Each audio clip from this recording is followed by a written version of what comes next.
Thank you for coming. So today the topic is on setting up a digital infrastructure to support regulatory compliance. So it's a topic that was fairly interesting because I was having a conversation with Magnus, and we were chatting about regulatory compliance, how challenging it is, especially for companies that doesn't have an existing infrastructure. And we thought that it would be interesting to put together a webinar on this. So we'll get started now. And first of all, some housekeeping. The chat will be open for this whole duration of the discussion. And for the discussion, feel free to use the chat to interact, to comment. If you have your own experience, feel free to share it. Also, please leave your questions in the Q&A box. That box is dedicated for question and answering. We will be answering all the questions at the end of the webinar. So make sure to stay tuned for that. Webinar recording will be available about 1 week after the event. So make sure to look out for that video available a week after the event. You will see it in your inbox. Lastly, make sure to remember to fill out the post-webinar survey. We will have a link posted in the chat box. This is the opportunity to let us know what future topics you would like to see and whether you have any questions, concerns, or other comments regarding the webinar so that we can improve our webinars in the future. All right. So I'm going to quickly introduce our speakers today. So we have Magnus, the head of R&D from Dynamico, joining us, as well as Alexander and Johanna. They are from Dynamico, which is a Swedish company that has worked to develop meaningful health and diagnostic tests based on advanced DNA technology. The tests are offered over a digital communication and logistics platform that's revolutionizing medical sampling and diagnostic testing across the world. So before we even started, I will also be interested in hearing from the audience a question, what kind of compliance requirements are you working to meet?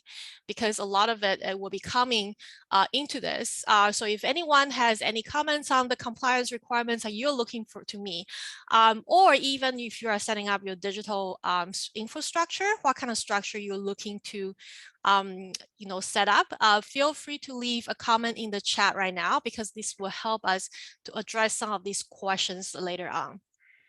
All right, so we are going to now hand this over now to the Dynamico team.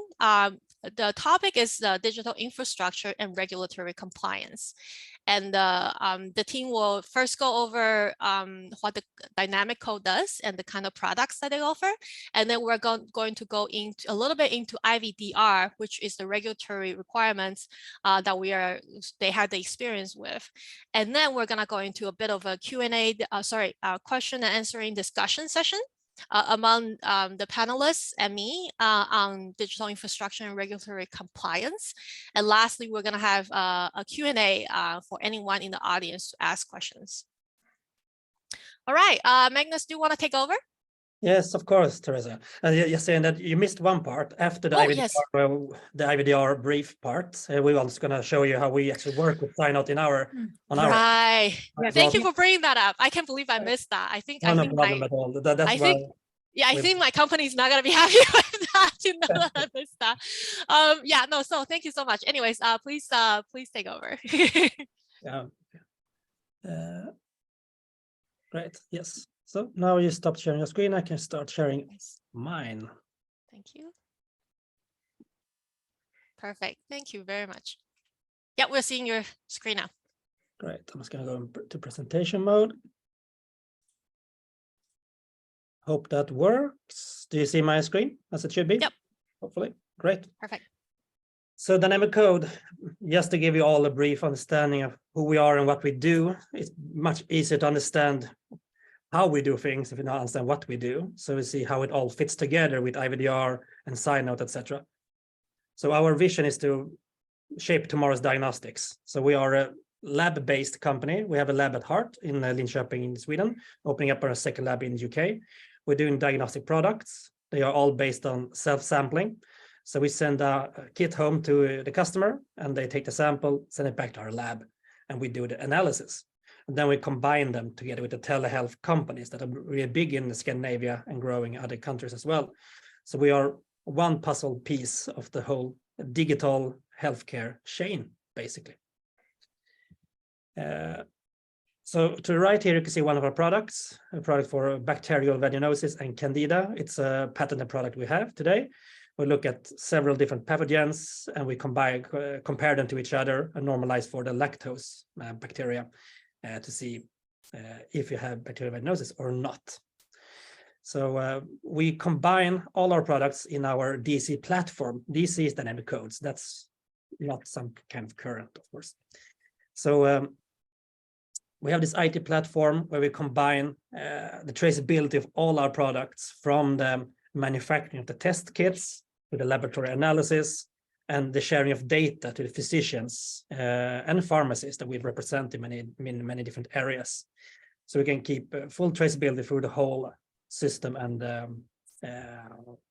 customer journey, basically.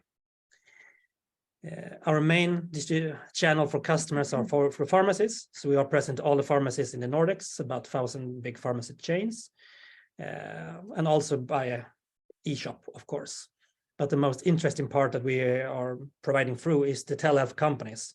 So let's say you have a chat with a telehealth company, if you have ever done that before at least.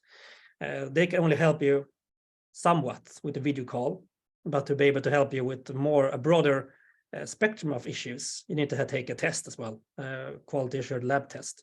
And that's where we come into the picture to provide this lab test for them so that they can take care of the patient in a better way and broaden their market share. And this basically describes what I said as well, that we always based on self-sampling. So either you grab a test kit from a pharmacy, or you buy it from our webpage, or you get it from the healthcare provider of your choosing. You take it home, you take the sample yourself. It could be a buccal swab, like from your mouth, or it could be a urine sample, or a vaginal sample, or an anal sample as well for the STD panel we are using. Nail and skin types as well we're using, and also some blood testing. So we have a pretty wide array of different patient samples going into our lab.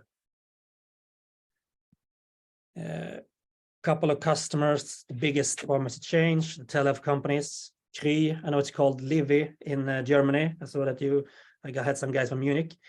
The GP service is big in UK, for example, and a couple of insurance companies as well. It's really good, and these kinds. We also were a big player during the COVID. We've been around since the early 2000s, but during COVID we had a really big growth, as well as other medical companies. So. But we have about 20 other products besides COVID. So we are continuing growing that business over the years. A bit about our portfolio of test kits, so you can understand the scope we're looking at. Most of them are diagnostics, but we also have a wellness leg. And what we call wellness is tests that don't give you any diagnosis, for example. They are more like inspirational, informational test. They can provide you with, you can be more engaged with your lifestyle and how you live to live a better life, both with nutrition and with training, or with your skincare, for example, is our main products there that Johanna has taken out as well, or produced or got. I think that sums it up. I guess the infections, the digestive health with celiac disease, of course, and the women's health focus with the urinary tract infection and the HPV test and bacterial vaginosis and candida. We're looking for a couple of new prospects in the future for the pre-diabetic marker, HbA1c, for example, and thyroid, of course.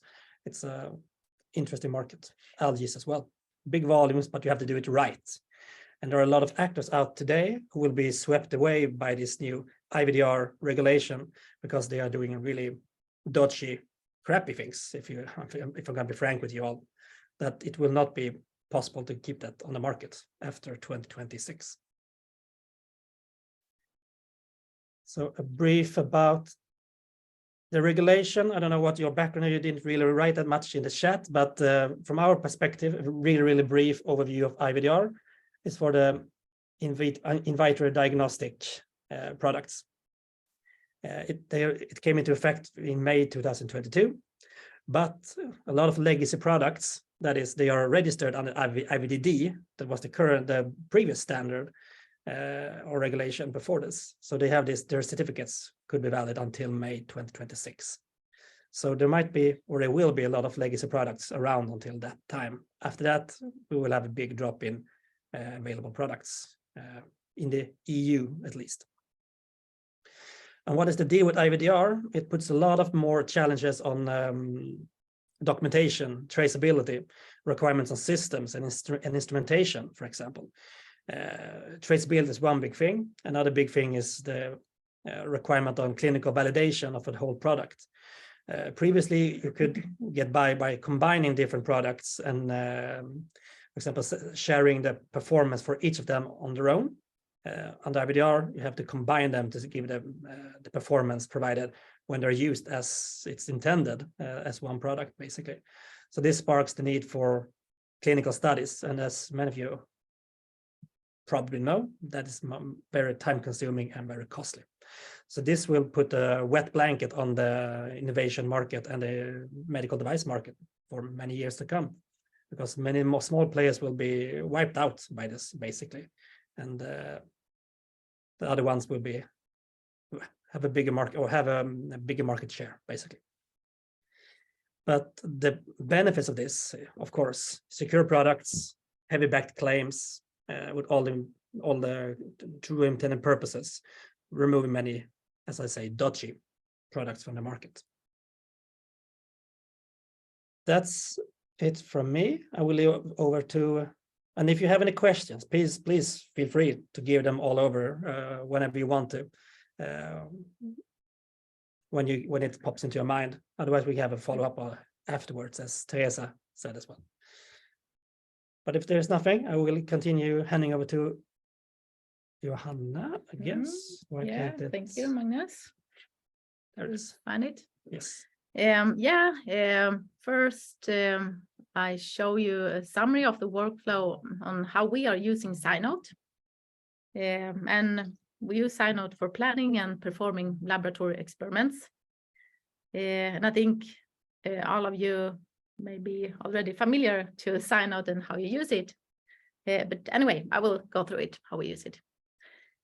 First, we create a protocol for the experiment in Cynote. Then, when we're ready with the protocol, we create a PDF and a report of the protocol. Then we import this PDF into our quality management system, which is simply QMS. And we attach it to the correct or the relevant documentation in our quality management system, for example, a validation protocol. And then the protocol, the PDF, is reviewed in our QMS system. Then when this is ready and it's approved, then we perform the experiment by following the protocol in Cynote. And after that, we could add the results into the protocol in Cynote and create a report and import it to our QMS and attach the relevant documentation. For example, the validation report, and then it should be approved. Yes. So I go through it a little bit more in detail and show you. First we create the project in the projects in Cynote. Then we create a protocol or experiment. Here's an example of the protocol, and we must ensure that the protocol contains all the necessary information for the relevant regulations. For us, it's IVDR. And for example, it's material traceability and prerequisites and the result acceptance criteria. And when the protocol is written, we go down to the reports and create a report, and we use the PDF and import it to our quality management system. So here the protocol is not started, but we have to include it in the documentation in our quality management system and get it approved. We review the protocol and also approve it in the quality management system. And then after that, the protocols are ready to be performed. And when that is done, and in the sign note, we could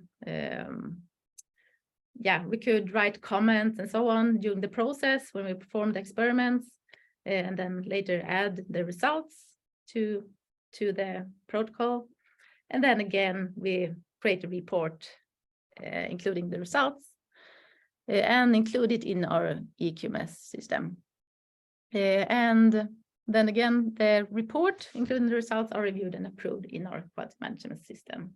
So we have it in the system. Yeah. Can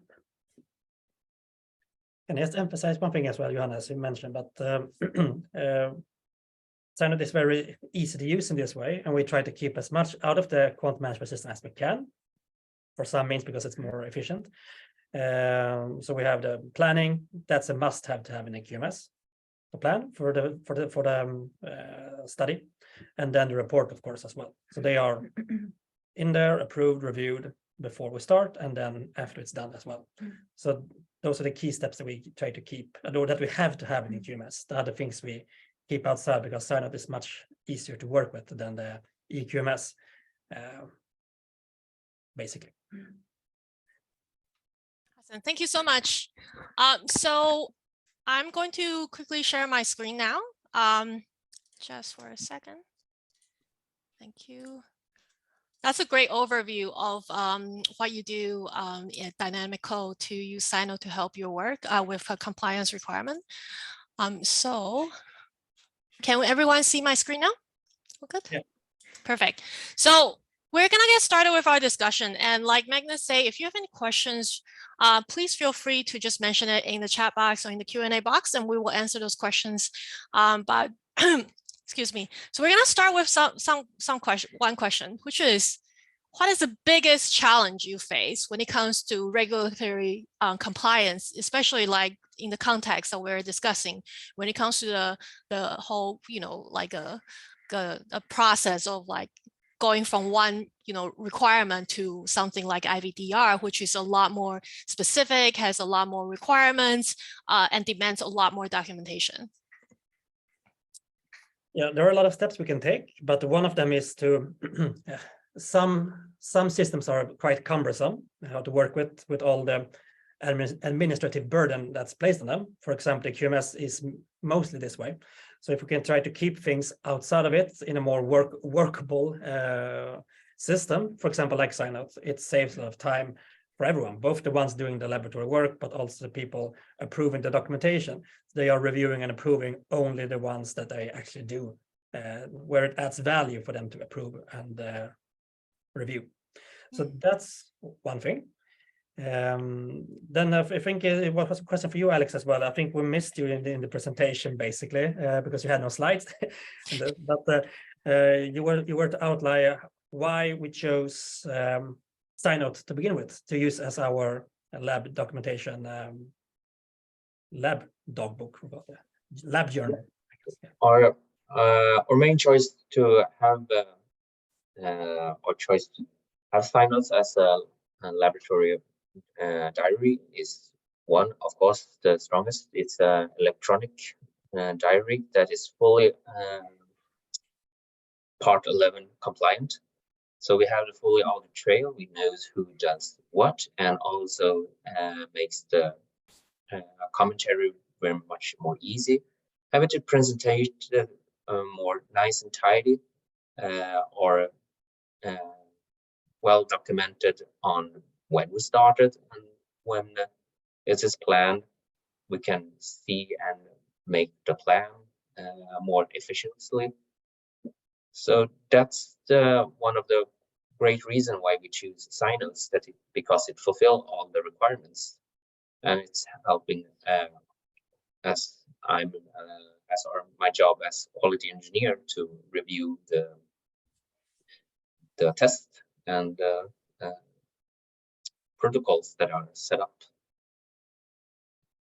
Thanks, Alex. Thank you. So I'm gonna kind of turn this into a Q&A discussion session because we now have a question from the audience, and the question is, how do you deal with corrections? And that's a little related to what Alex was discussing about traceability and electronic sort of a diary system. How do you deal with corrections in your report? Are you going back to Sino, change the protocol, and create the report again to import into the QMS? Can you explain a little bit your process there at the Dynamic Code? Will you take that one, Johanna, working with that operatively, or is it more like Alex question? Either way, it could be an Alex question. If there are changes in the report, I think that we're talking about once you have the protocol and you go back, like you upload the PDF file to QMS, and then at some point there are changes. And also for the audience member who asked this question, feel free to elaborate further in the chat. But how do you handle that for maybe Johanna or Alex? Like, is there a process in place to deal with any changes in that? Yeah, of course, it's depending which step in the development we are. Until we reach the frozen prototypes phase on the project, the correction will be made in Synode and with a fully notified what big change. More hands-on on it, I will pass it back to Johanna for that. If it's past the frozen prototype and we have locked how our products should be, there will be for any changes will be a change request. We handle it on the change control matter in our QMS and document why the change is made, if it's going to have any impact on our customer, or and if it's going to be notified by notified body or other organs that need to be notified. Can I jump in, Alex, as well? I think that's true, of course, during our whole development process, how have we handled changes? But I think the question was about when we have written the protocol, how should we do the laboratory work? If that changes during the way we do it, because we see, okay, we can't do it this way when we are there practicing in the lab, how do we handle that? Is that the question, Teresa, I guess? Yeah, the question, yeah, well, it's more correction in the report. Which I am assuming is the PDF file that was already submitted into the QMS. So I think that was the question specifically by the audience member. Yes, we have the protocol. How should the laboratory be done? Etc. Add this many milliliters of this, etc. Centrifuge, blah blah blah. Yeah. We have this protocol, and then we have the report this depicting what. Yeah. So for example, if you change, sorry. Well, please go ahead. We can upload a new protocol if we notice that something is wrong or we want to change something first. For example, before we perform the experiment, but then we could upload a new PDF. And depends on how much it changes. If there are minor changes, you can just make a note about that. Okay, we did it this way instead, and then we can still approve the report based on that. But if there are major changes, we need to upload a new protocol before we do it. Yeah, okay. I think after when we have the report, after when we have performed and got the results, then I think we haven't changed anything there, but you could add more into the documentation in our QMS and add more protocols or result files or so if you want to perform more. Yeah, of course. So the report we can change how many times we want if we want to add more or clarify some things. But I think the big part is the protocol, because it's the same with validation. I did a lot of validation in the pharma industry, so then we had to have really, really sharp protocols that we can change, or we had to have deviation management there as well. So I guess that's what you're coming from. So minor things you can comment as long as you have a good documentation practice with that part as well. But major things, new protocol, new lab work done. So it's easy to follow what's done and that. Right. Hope that then answers the question. Otherwise, please follow up. Yeah, please let us know if this doesn't answer the question and in the chat, and then we'll follow up with additional comments. Thank you, Magnus, for kind of elaborating on that. That was very helpful. So we talk a little bit about, and like this, right? If there are changes, they need to be reflected because it's part of a regulatory requirement to make sure things are traceable and whatnot. So if a company needs to start like create their own system, right? We see that you have the quality management system as well as Sino working together. For companies that are looking to start their own system, what kind of suggestions do you have for them to start with? Like what should be their next step or first step? Yeah, there are a couple of pointers that I would highlight, and you can please feel free to jump in, Alex or Johanna, if you have anything else there. But if you choose a QM, quality management system, it could be a lot, or it will be a lot of work, but you can limit that if you choose a quality management system that is already compliant to the regulations you need to be compliant with. That's the first thing you need to check in a box.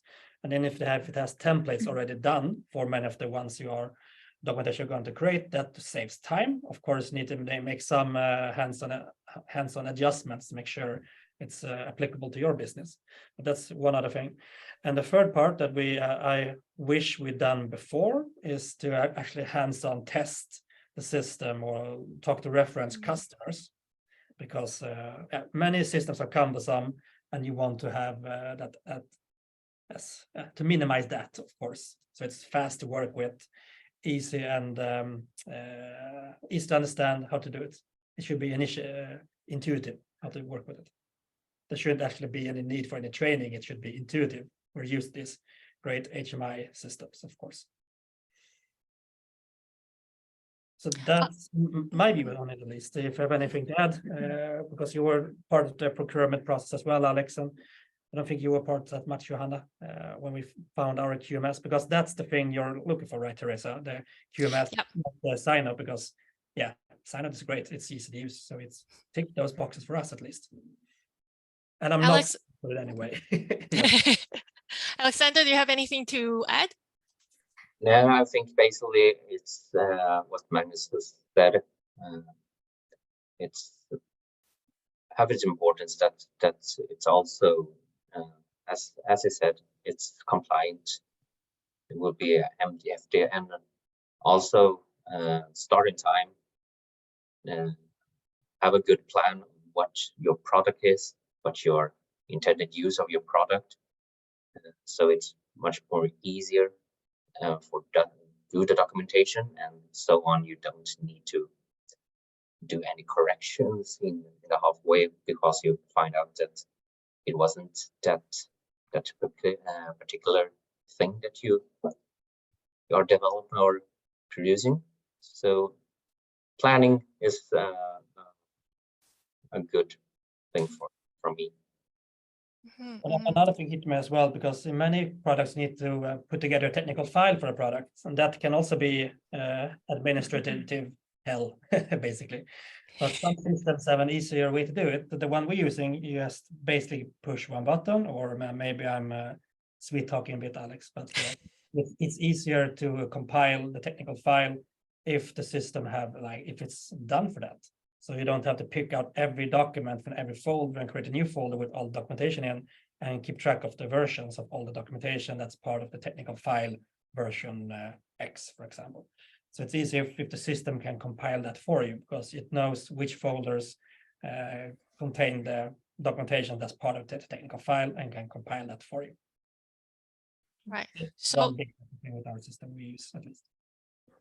So quickly summarizing, so it sounds like, choosing a system that is a good fit for you, doing some evaluation and making sure doing some additional tests or asking for references, as well as, setting up these systems that can help automate some processes, like what you mentioned, like reporting and something, things like that can really help when people are choosing, when people are selecting. Those are the things to kind of take into consideration.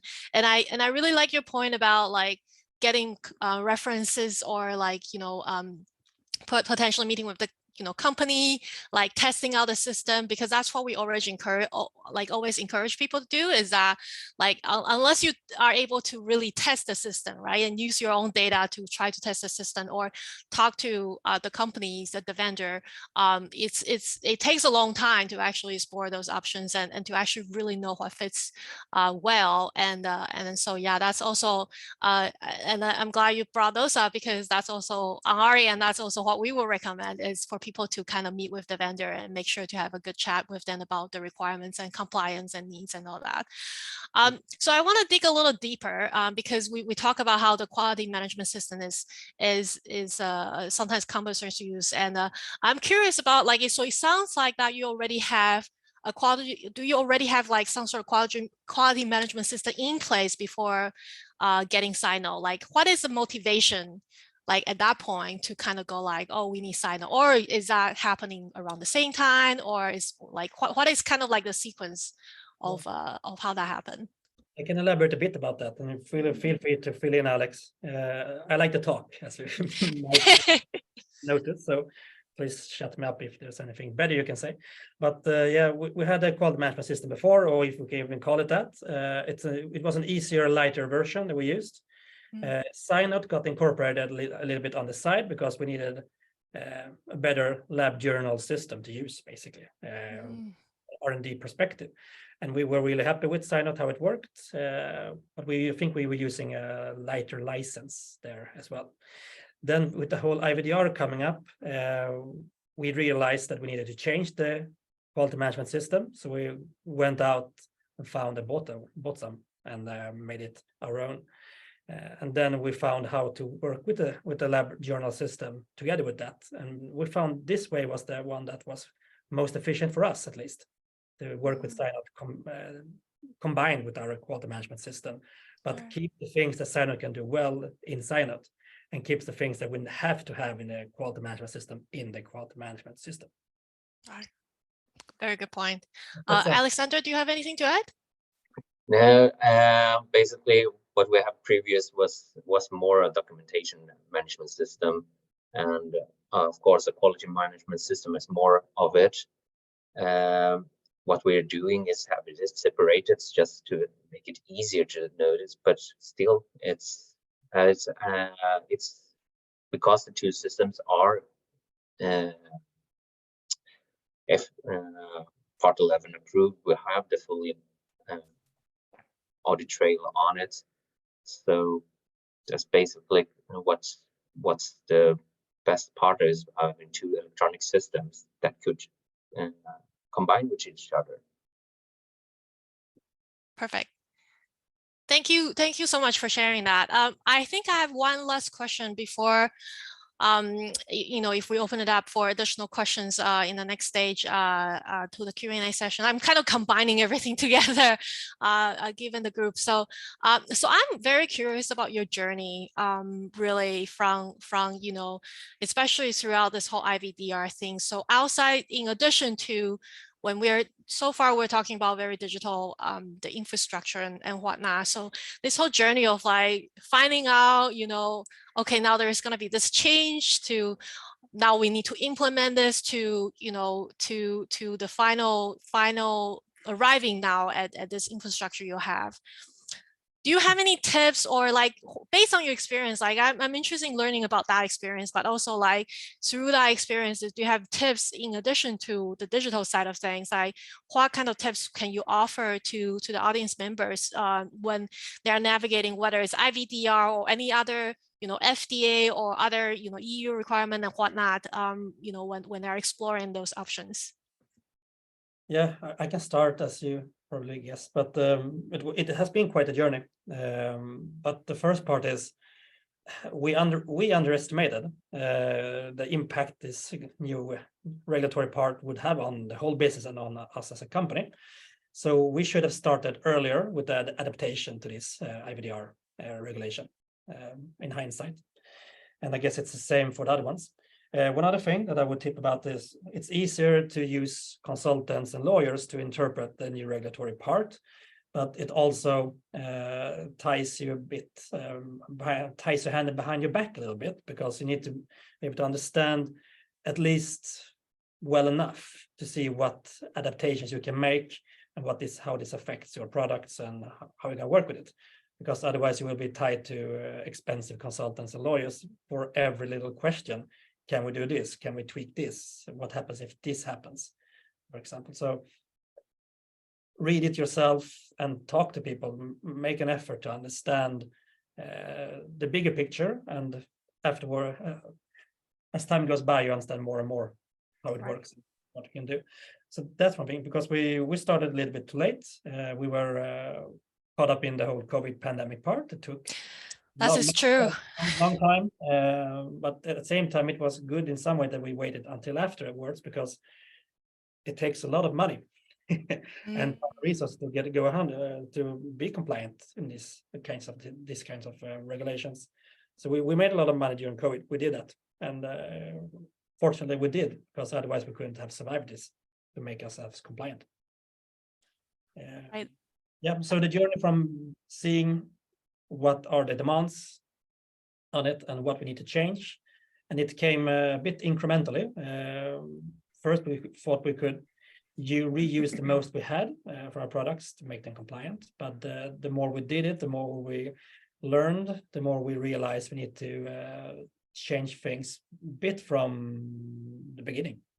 So we redid our development process. We redid our systems for card management. We redid our whole platform system to be compliant with all the things. Right. And then we took the products one by one through the whole process of making them compliant. And we also decided to discontinue a lot of products, since it's not really worth the investment and money. So that's also one tip, to really look at the business case, because it will take money, it will take time to get products approved. So really think about it before you start the journey. What are the ones that we can really benefit from having approved in the IVDR? Yeah, we talked a little bit about this when we first met, about how, it looks like, okay, it's just a policy change, but then it's actually pretty involved, and there is a lot of decision making that needs to, happen while you're in the transition. A similar question to actually Johanna and Alexander, from your day-to-day, what changes, or what kind of changes are in your, day-to-day protocol preparation or quality management system that you kind of navigated through this, shift in regulatory requirement? I don't know if you have any additional comments to add. I want to emphasize that start in time. It's really, really important. I think many people that are in this are saying the same. Start in time, starting early. Having a look, if you don't have the possibility to find any help outside, be sure to have a really good note on the European Commission, because they are letting notes from time to time and keeping up on what's happening, and also in your own countries agencies, and see what is going on, and have a discussion from them. That sounds great. I agree with Magnus and also Alex. But we've learned very much about our products. We started with following the QMS and following the IVDR and the documentation, and improved what we have to improve. But we really learned a lot, and we increased our quality of our products as well. Absolutely. And then one other part, it's key how you set the intended purpose and claims for a product. That sets the classification, of course, and the scope with what you need to be done, and of course the cost and timeline for the product. So if you are a bit creative, or not creative, but if you're smart where you do that, and see what are your customers' actual demands, and tailor the product according to them, you will get the most bang out of your buck, and not just safe it up, do a full IVDR just because. Right. Perfect. No, thank you so much. This is a great discussions about that journey of like going from like, okay, discovering, you need this to fulfill this regulatory requirement to like now arriving at the place where you have a system in place, you have a process in place, and that's a great, that's great to know. I want to just move our slide only because so officially that we're in Q&A. I know that we're kind of already answering a few audience questions, and I'm curious to see if the audience have additional questions, and especially about either about IVDR or about the process of kind of setting up like this kind of quality management system together with electronic lab notebook. But yeah, and in the meantime, like if the audience doesn't have additional questions, like do you, Magnus, Johanna, and Alexander, do you have anything else to add, you would like to add to share with the audience? We cover a lot of things. Yeah, we cover a lot of things. Another strong thing with sign-offs, of course, with an electronic lab book, it's you don't need to find the physical lab book and sharing out, because it's Right. not every time that Johanna is doing the practical lab work. That's a great benefit to have another person who is stepping in and doing the practical works and also do the documentation instead of handing over the lab book, have the person to document. And it's much easier as an equipment to help the good documentation practice, as Magnus has talked about. I agree. It could be a nightmare to find handwritten journals. I guess everybody has been through that. Right. Is it better, like, for example, let's say like I'm just starting a company now. Is it better to like kind of start thinking about this right now, obviously, because like you're looking down the road, like maybe regulatory requirement is not something I need to fulfill right now, but is it better to kind of start looking at it right away, or is it better to wait a little further, or like wait until you need that requirement? Like, how does that work typically in the pipeline? I think it depends on what price you can get from sign-out. Good point. Starting up a company and you're small, maybe you can get a good price. Yes, to start up Right. and then scale it up as the company grows. Right. Yeah, talk to our sales team. Yes. That's how I would do the business from a sign-out point of view, at least.